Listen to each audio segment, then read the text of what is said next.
Welcome back to my channel. It's your girl SassyRenn. Today I'm in the salon. I'm about to do a knotless braid and I'm going to show you just how I install it and you will see the end product. Thank you for watching. Why you mad? I got a bag, bro. Name hot in these streets, no Tabasco. But I'm so stuck, that's a fact, yo. And if you think I'm running, you can run it back, yo. Go on, run it back. You know that I run it. Everything you wanna do, I already done it. And I got your little boo telling me she love me. I got this. Damn, this gon' be a long night. Like I said, in this video I'll be showing you how to do a knotless braid, at least how I do it. I start off with giving it a very clean part. Any good hairstyle always starts with a clean part. I'm using a comb here to do this, but you can also use a pin or a clip to do it. So I start my braid off doing the regular 3 strands braid, the regular braid pattern. I use the natural hair to start the braid and I ensure that at the root it is very firm. The braid is firm enough, held to the root, that way it won't look loose when I complete the style. Then after I do about 3 or 4 bends in the hair, then I start adding tiny pieces of the extension.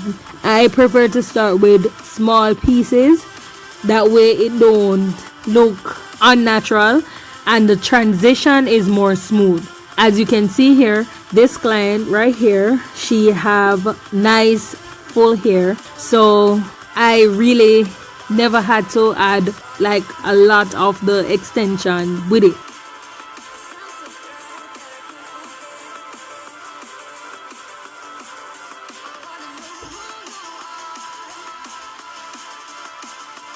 The hair of the client varies. Some people have more sparse hair while some people are densely grown. So based on the growth pattern of the person's hair, you can add more or less hair. But when I'm doing knotless braids, I like it to show a very smooth transition. That way the hair is not too heavy for the natural hair and it won't result in breakage. Nobody wants to get their edges or their hair overall broke now just because people put too much braids in the hair and it is just too heavy. And for the people who wear braids, I'm sure you may have had experience in that area where your natural hair breaks after taking the braids out. Though the braids are cute, yeah, no one usually wants to deal with that.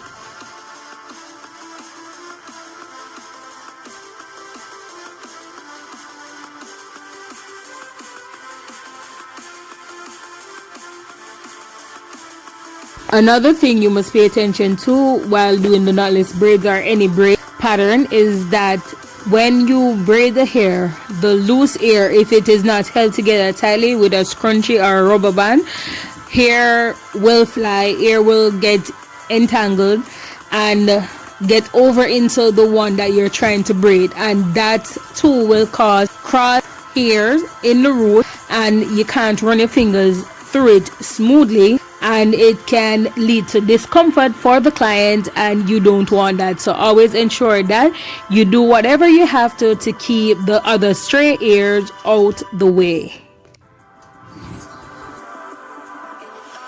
As you may have seen, I was putting something at the root. What I was actually using was the Shine and Jam.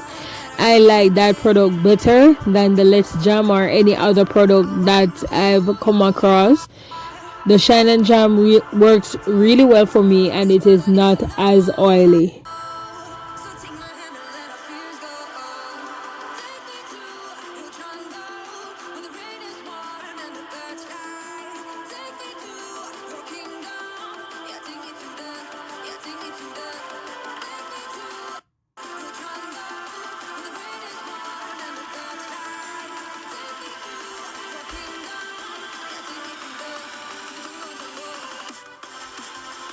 What I try to do is trim the hair. As soon as I'm finished, I'll trim that individual braid and not wait until I'm finish with the entire thing. That way I don't have a bulk of hair to go through, and I can just move straight into hot watering the hair.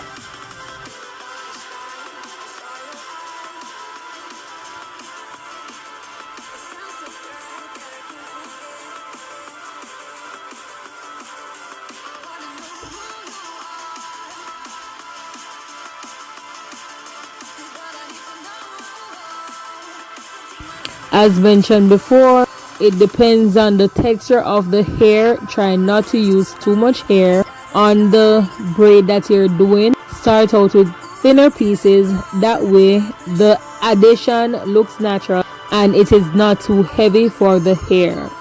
Though knotless braid is one of the more safer protective styles, it can cause your natural hair to break out if the braid is too heavy, if the extensions is too heavy on the hair. So please be mindful of that.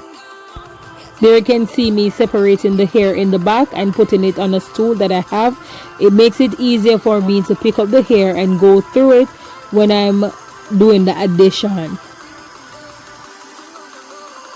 So I'm on the last one now, and I'll just leave a quick note that knotless braid is a lot more time consuming than the regular individual or box braid. So if you know you don't have the patience for it, then don't take it on, because yeah, it does take a longer time, but it is a better protective style and it looks a lot neater when it is finished. So if that's good enough reason for you to do it, then yeah, do it.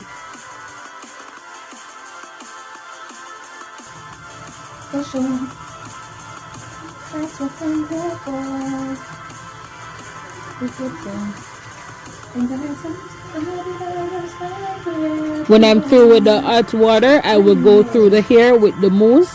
I use the mousse to hold the hair down.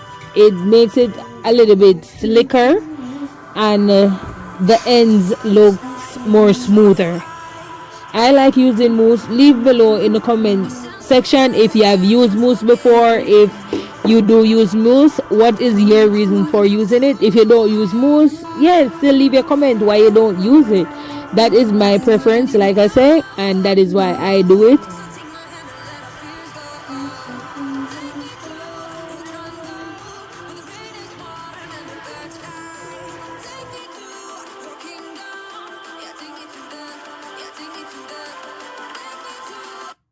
Another thing I like to point out is when I do my knotless braids, I do it so you can have various part formation. Like now, it is flip on the side and it can get a center part as well.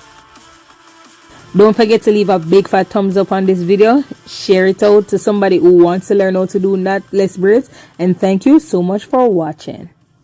I already done it, and I got your little boo telling me she love me. I got this.